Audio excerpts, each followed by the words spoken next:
Welcome to Peace, Love, Liberty Radio,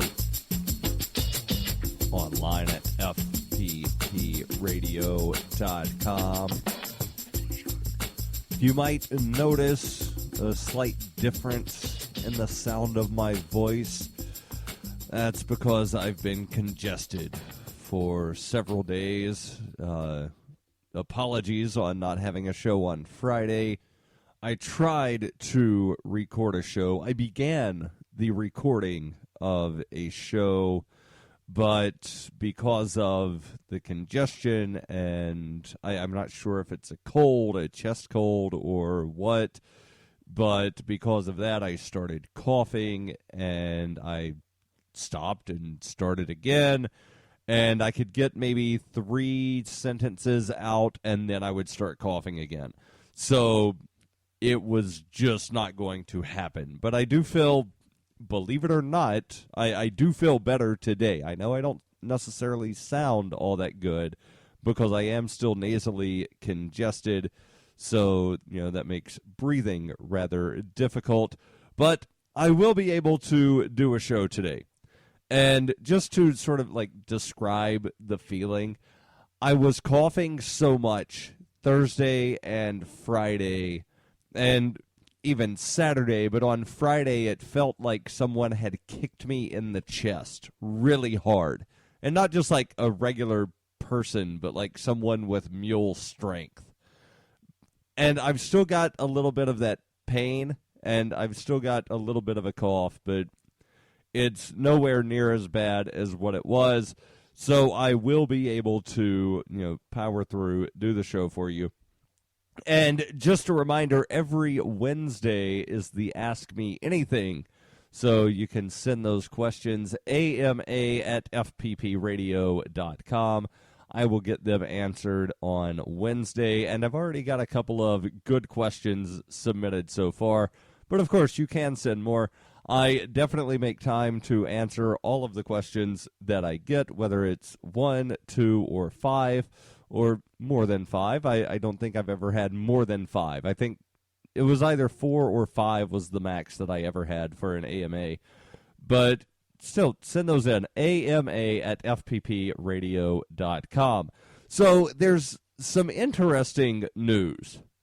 And there's always interesting news, right? But there's a story that you might not remember from 2012 where this JetBlue pilot apparently had some sort of mental breakdown and was running up and down the aisles of the aircraft that was in flight and started screaming about Jesus and Al-Qaeda, and then he was ultimately subdued by passengers.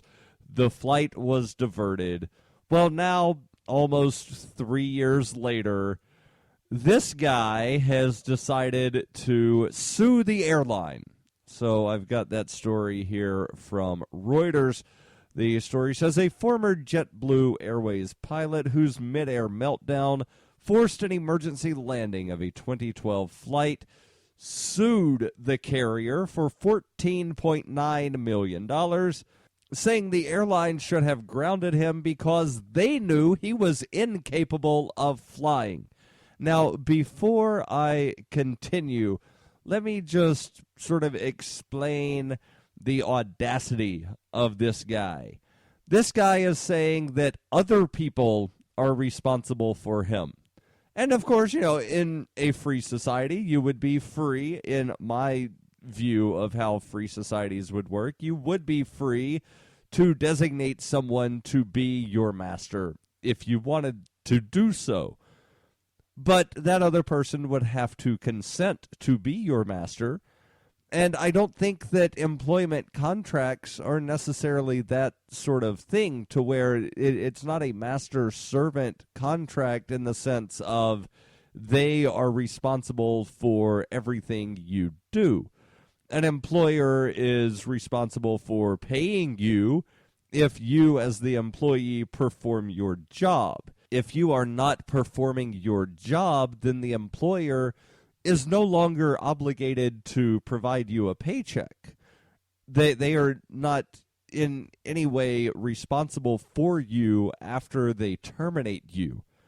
And even while you are working for them, they are not responsible for things you do off the clock. They're not even responsible necessarily for your actions on the clock.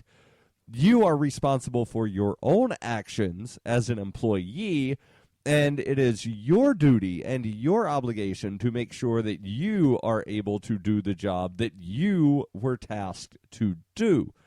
So just from the get-go, if I were a juror, and I know that that's not going to happen because I don't live in the New York City area, and besides, they would probably throw me off if I were called for jury duty anyway. But if I were on the jury, I would not rule in this guy's favor. Let me continue with the article. The article continues, Clayton Osborne filed his lawsuit in Manhattan federal court 3 days after the crash of a Germanwings aircraft in the French Alps that killed 150 passengers and crew. Authorities believe that the plane's co-pilot deliberately caused the crash. Olson also sued exactly 3 years after his erratic behavior on a New York to Las Vegas flight that he was co-piloting resulted in an emergency landing in Amarillo, Texas. That occurred after Osborne began running through the aisles, ranting about religion and terrorism, and making comments such as, "We're not going to Vegas, you'd better start praying now." Passengers subdued Osborne as another co-pilot landed the plane. In his lawsuit, Osborne says his conduct on the flight stemmed from, quote, a complex partial brain seizure that JetBlue should have caught before he boarded. The article continues. It says, after he missed a pre-flight meeting and appeared disheveled, disoriented, and slow. The lawsuit says, quote, JetBlue failed to make an effort to ensure that Captain Osborne was fit to fly. Instead, JetBlue maintained a culture designed to protect the careers of crew members that were demonstrably impaired, end quote. Osborne says the episode subjected him to national public embarrassment in traditional and social media and derailed his job prospects. And I'm just going to pause here to say, duh? Of course, you running up and down the aisles of a flight that you're supposed to be piloting is going to cause you some, shall we say, embarrassing media attention that you were not necessarily seeking. That's on you. That's not on the airline. Now, maybe there were other signs other than just you missed the pre-flight meeting. Maybe there were. But again, if you think that you are having problems, it is really on you to seek the help. It's not necessarily on the employer, who might not even know. Because, trust me, I've worked for an airline. I know that especially with this sort of thing, to where there's not someone that you are directly reporting to every day, the warning signs might not be caught. There's more when we come back on Peace, Love, Liberty Radio, online at fppradio.com.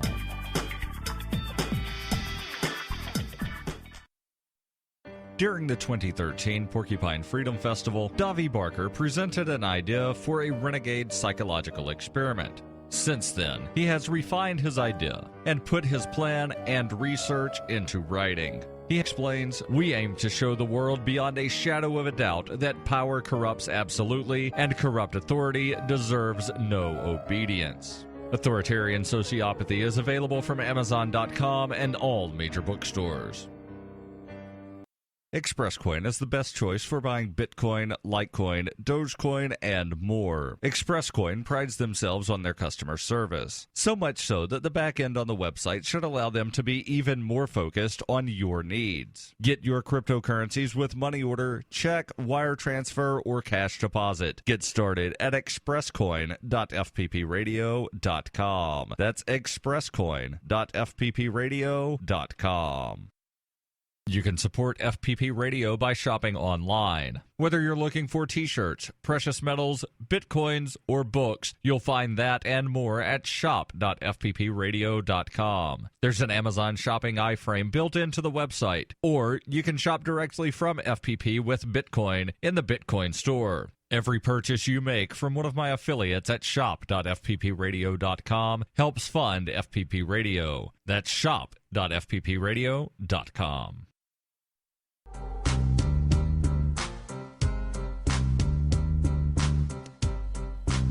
Welcome back to Peace, Love, Liberty Radio, online at fppradio.com. So I'm talking about this pilot that sued JetBlue Airlines because he says that they were responsible for his actions when he basically lost it and started running up and down the aisles of the aircraft, screaming about Jesus and Al-Qaeda, saying, quote, "We're not going to Las Vegas. You'd better start praying right now." Passengers then subdued him before the plane was landed in Amarillo, Texas. So I guess he was right. The plane wasn't going to Vegas. Plane was going to Amarillo, Texas. I don't think he necessarily knew that, though. But the plane landed because he caused an interference with the flight. But he is saying that, the episode, quote, subjected him to national public embarrassment in traditional and social media and has derailed his job prospects. And he's blaming JetBlue for this. And I am saying that it's very likely that because of the line of work he was in, because there wasn't a supervisor that he was reporting to every day, that any warning signs that he had, other than what he mentions, missing a pre-flight meeting and appearing disheveled, disoriented, and slow, well, that could be caused from any number of things. You woke up late, you didn't get a good night's sleep, you were rushing, you didn't have a chance to get your morning coffee or morning caffeine in whatever form it is that you consume your caffeine. There are many reasons or many explanations for why someone would appear disoriented and slow and disheveled. That is not, like mental unbalance is not the only thing that would cause that. And again, because he doesn't have the same supervisor that he's going to every day, because pilots don't begin working in the same city every day necessarily. Of course, some pilots, depending on the airline, if it's one of these really small airlines, they might be on the same sort of flight route all the time to where they always overnight in the same cities, but that is very, very rare. Incredibly rare. So I'm looking at this and I'm saying, no, it is not the airline's responsibility to make sure that you are, there mentally. Now, of course, the airline does have a benefit to themselves to make sure that their employees are there mentally and able to perform their jobs. But again, they don't necessarily have the resources or the ability to make sure that that is happening all the time. So really, you have to take some responsibility for yourself. The article here continues. A federal judge later found him not guilty by reason of insanity to a criminal charge of interfering with a flight crew. The lawsuit accuses JetBlue of negligence and breach of contract. It seeks $4.8 million of compensatory damages, $4.8 million of punitive damages, a combined $4.8 million for reputational damage and emotional distress, and other sums. The sum total that I've seen in other articles is $16 million. I've also seen 14.9, but it really doesn't matter the total amount that he's seeking, whether it's 14.9 or 16. The fact that he's even seeking $4.85 million for any of these things, let alone all of them, compensatory, punitive, reputational and emotional damages, that really says a lot about this guy's character, to where he thinks that, oh, well, I can just do whatever I want and somebody else is going to be responsible, and then they will give me money because I failed to be a reasonable human being. The lawsuit continues. It says New York has a 3-year statute of limitations for negligence claims. Philip Stewart, a spokesman for Long Island City, New York-based JetBlue, said it stood behind the heroic actions of the crew who followed well-established safety and security procedures both before and during the flight. Osborne's lawyer declined comment. The lawsuit said Osborne's brain damage was not diagnosed until several months after his arrest. It also said he has not suffered seizures while taking his prescribed medication and that he is permitted to drive a car. Now, here's something that is interesting. He is saying that the airline should have known that he had brain damage, but the brain damage was not diagnosed until several months later. So, again, how is this the responsibility of the employer? I'm not really following the logical leap here of I went bat poop crazy and it is my employer's fault that they did not know that something happened to me to cause me to go bat poop crazy. I'm not really following the logic there. Hopefully the jury, if this does go to a jury, hopefully the jury throws it out. If it does not go to a jury, hopefully the judge throws it out. But I'm not really going to hold my breath for the right thing to be done here. I'm not, just because I've seen so many lawsuits to where people file lawsuits for crazy things and they wind up getting awarded, millions of dollars. Not the least of which, remember several years ago, probably, 20 years ago now, where the lady went through the drive-thru of the McDonald's, had the coffee between her legs, wound up burning herself, sued the McDonald's, and the jury awarded like $39 million. And yes, okay, the coffee was too hot, but still you should know that coffee is going to be hot unless you're ordering like an iced latte. There have been several lawsuits about people not knowing that they could fall off of ladders. That's why there's like 8 warning labels on a ladder now. And every time somebody falls off of a ladder, they wind up suing and they get some kind of damage. There's all sorts of weird patent infringement lawsuits to where some jury was convinced that Samsung intentionally ripped off Apple's patent to put rounded corners on rectangular cell phones. Now, I'm not making that one up. That actually is a patent that Apple has, and it's actually a lawsuit that Apple won. And then you had Amazon that recently patented taking a photograph with a white background, and I'm sure somebody is going to get sued somewhere on that one, and some jury is probably going to, instead of using common sense and saying, wait, no, patents are supposed to go to the people that originated something, not somebody that made something popular. Amazon, this is a fraudulent patent. Guarantee you some jury's going to uphold Amazon's patent and find in their favor for millions of dollars once they try to enforce their patent on that. Now, going from patents and weird, crazy lawsuits to something that should be happening everywhere, every day, all around the world, I've got a story out of D.C., of all places, and it might blow your mind. Stay tuned. Peace, love, Liberty Radio.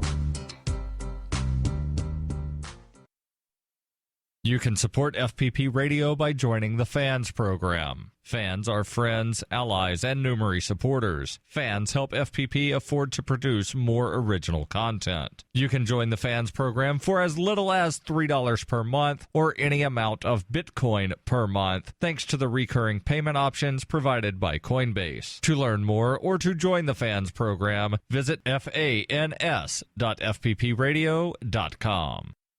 Hey, this is Michael Dean from the Freedom Fiends radio show. I've been working with computer programmer Derek Slopey to create Fiend Phone. I'm using Fiend Phone right now to talk with and record one of my co-hosts in real time. Take it, Davi. Hey, this is Davi Barker, and I'm 1,000 miles away from Michael, but we sound like we're in the same room. We sure do, Davi. So, Davi, please tell the nice people more about Fiend Phone. Fiend Phone is free, open-source software that opens up a global world of possibilities for collaborative, high-quality remote voice media production, and I'm digging it. People can try the Windows beta version of Fiend Phone right now at fiendphone.com. But we're also raising money to vastly improve Fiend Phone and vastly improve independent talk media worldwide. So go to fiendphone.com to help out. Who will build the audio roads? We will, with your help. That's fiendphone.com. FEENPHONE.com. Foxtrot, Echo, November, phone.com. Fiend Phone. I never knew remote audio could be this good.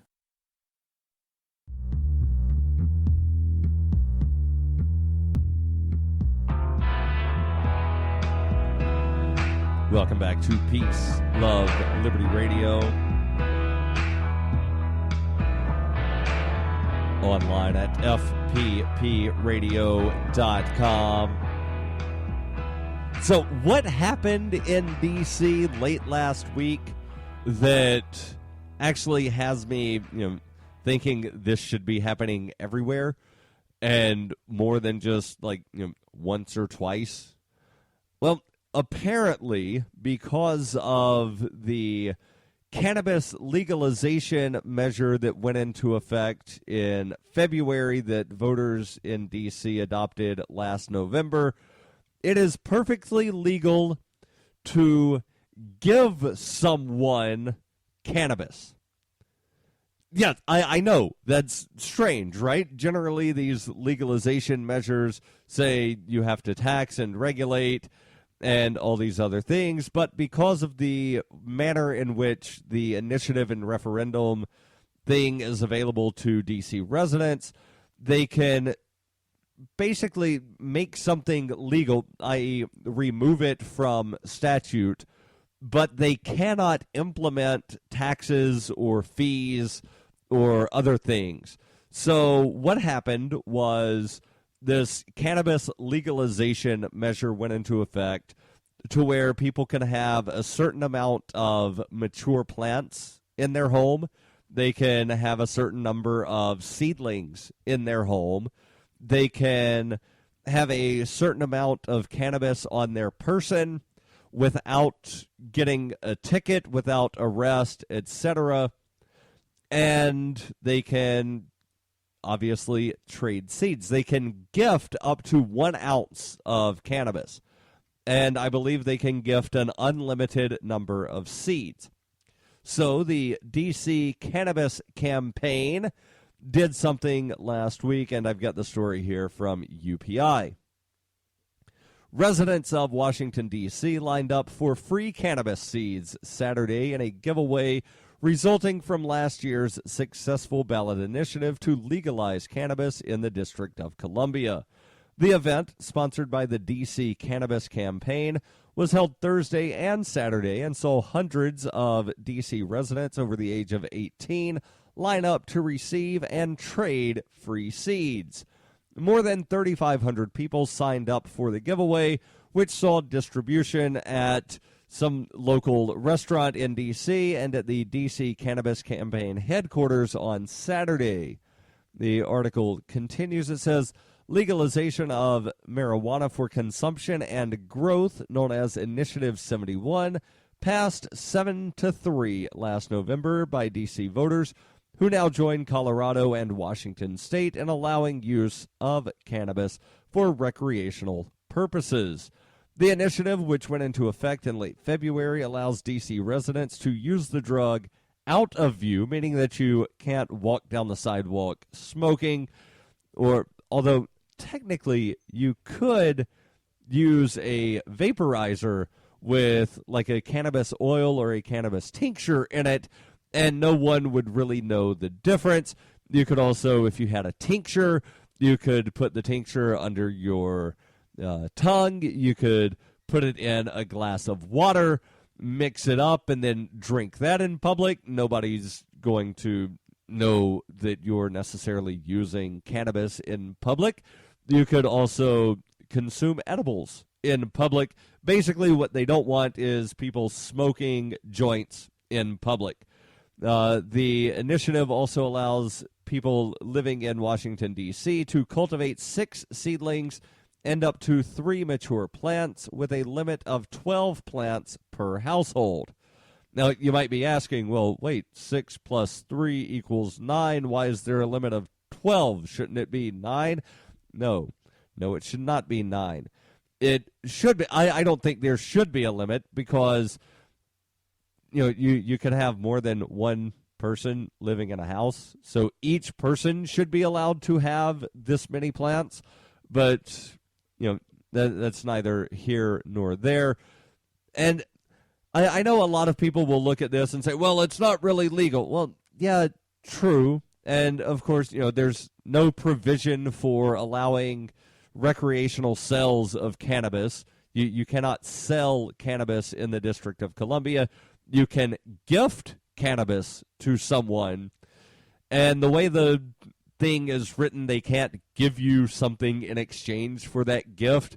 Although my guess is if the payment or return gift was given at a later date and in no way implied to be connected to, hey, thanks for that gift you gave me, here's a gift for you, then might be able to skirt around it that way if you're lucky.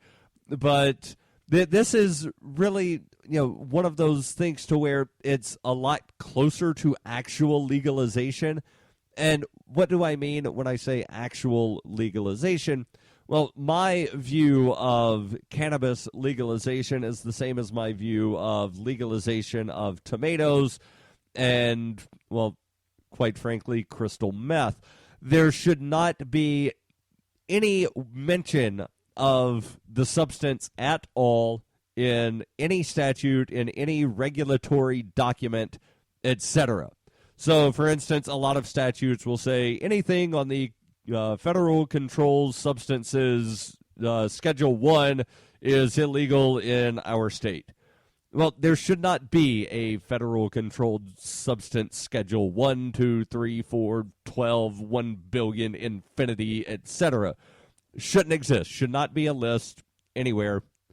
Should not say in the statute any substance derived from this plant is illegal. No, shouldn't even say this plant is legal. Just don't even mention it in statute. And why do I often mention tomatoes?